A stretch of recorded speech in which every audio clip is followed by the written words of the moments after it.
நிகழ்ச்சி பார்த்துட்டு இருந்தேன். தாலி அவசியமா அவசியம் இல்லையான்னு தலைப்பு. அப்ப தாலி அப்படிங்கிற பத்தி என்ன நினைக்கிறீங்க அப்படின்னு சொல்லி ஒரு பொம்பளைட்ட மைக்க கொடுத்தாங்க. அந்த அம்மா டக்குன்னு மைக்க வாங்கி பேசி நான் நினைச்சேன் நம்ம தமிழ்நாட்டு பெண் அல்ல தாலி நல்ல உயர்வா பேசுவாங்கன்னு அப்படி ஆவலா பார்த்துட்டு இருந்தேன். அந்த அம்மா சொல்லிச்சு, நாய் பார்த்திருக்கீங்களா? நாயா? அது எப்படி இருக்கும்? Dog dog dog dog dog. அப்படி விவரமா சொல்லுங்க. அவர் வெள்ளக்கார தோற இங்கிலீஷ்ல சொன்னாதான் புரியும். இருக்க பிள்ளைங்கள்ட்ட கேட்டு பாருங்க, நாய் சொன்னா தெரியாது. நாய் தெரியும், மொழி தெரியும். அப்ப தமிழ் படிச்சிருக்கான். ஆமா, இங்க தமிழ் மீடியம். ஆமா என்ன படிச்சாலும் சரி முதல்ல தமிழ படிச்சு கொடுங்க. ஆமா டாக் தெரியுமா? டாக் தெரியும் ஐயா. டாக் கடத்துல சங்கிலி பாத்திருக்கீங்களா? ஆமா பாத்திருக்கோம். அது போலதான் எங்களுக்கு தாலி. அப்ப அந்த பொம்பளைக்கு தாலி கட்டணும் நாய் தானோ? நாய் தாலி கட்டுமா?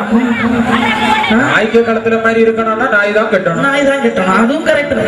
இன்னைக்கு உலகம் அப்படிதான் போயிட்டு இருக்கு. தாலிக்கு மரியாதை தான். அப்ப சொன்னா இந்திடவே மாயவரும் தங்க தாலே ரத்ன ஒளி போல் வீசும் தாலி தன்னை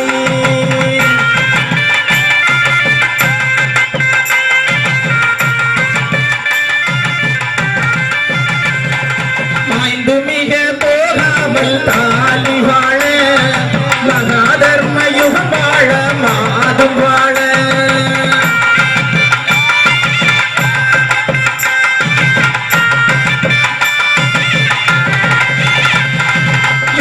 புவி தர்மமது தழைத்து வாழ ஈசர் முதல் எல்லோரும் இருந்து வாழ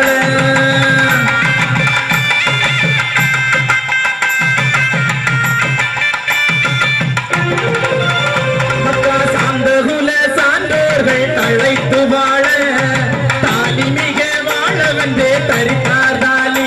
அப்பன் தாலி மிக வாழ வென்றே தரித்தார் தாலி.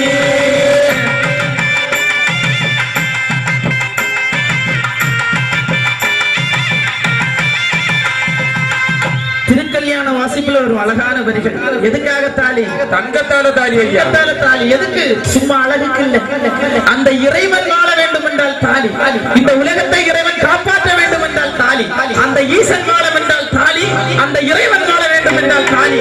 சான்றோர்களுக்கு மக்கள் எல்லாம் தலைத்து வாழ வேண்டும் என்றால் மாங்கல்யம் வேணுமா? சொன்னது யாரு? அப்பன் நாராயண பரம்பொருள். அந்த மாங்கல்யத்துக்கு மரியாதை கொடுப்பீங்களா? ஒரு காலத்துல கொடுக்க மாட்டோம். இந்த ஊர் மக்கள் நல்ல மக்கள். அதுல நம்ம கன்னியாகுமரியோட நடத்திக்கும். அங்கதான் ஃபேஷன் நாகரிக போதையாலே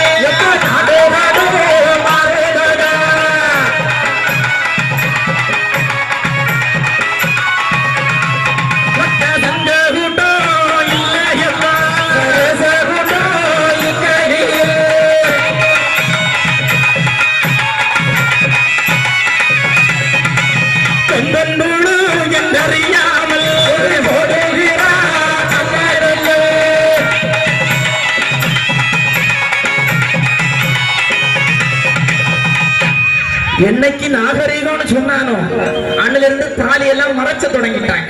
இப்படி செறிவு ஒழிச்சு வச்சிருப்பாங்க. யாரு கல்யாணம் ஆன தாய்மாரி யாரு கல்யாணம் ஆகாதவங்கன்னு தெரிய மாட்டேங்குது. அதுல ரொம்ப மாற்றது நம்ம அண்ணன் மாதிரிதான். ஆமா அப்படிதானே? ஆமா ஆமா. ஏதோ சின்ன பொண்ணு போகணும்னு சொல்லி ஐ லவ் யூ அந்த அம்மா அப்படி தாலி அதுக்கிட்ட தான் எடுத்து காட்டும். எனக்கு கல்யாணம் ஆகிடுச்சு. இப்ப பாதி வரை கல்யாணம் மோதிரமா ஒரே செருவு. இந்துவாக பிறந்த நீ திருமணம் என்றால் மாங்கல்யத்தை கழுத்திலே அணிந்திருக்க வேண்டும். மாங்கல்யத்தை கழுத்திலே அணிந்திருந்தால் அந்த மகாலட்சுமி ஆனவள் அதிலே வீட்டிருக்கின்றாள் என்று அர்த்தம். அப்படி என்றால் நீங்களும் மகாலட்சுமி தான்.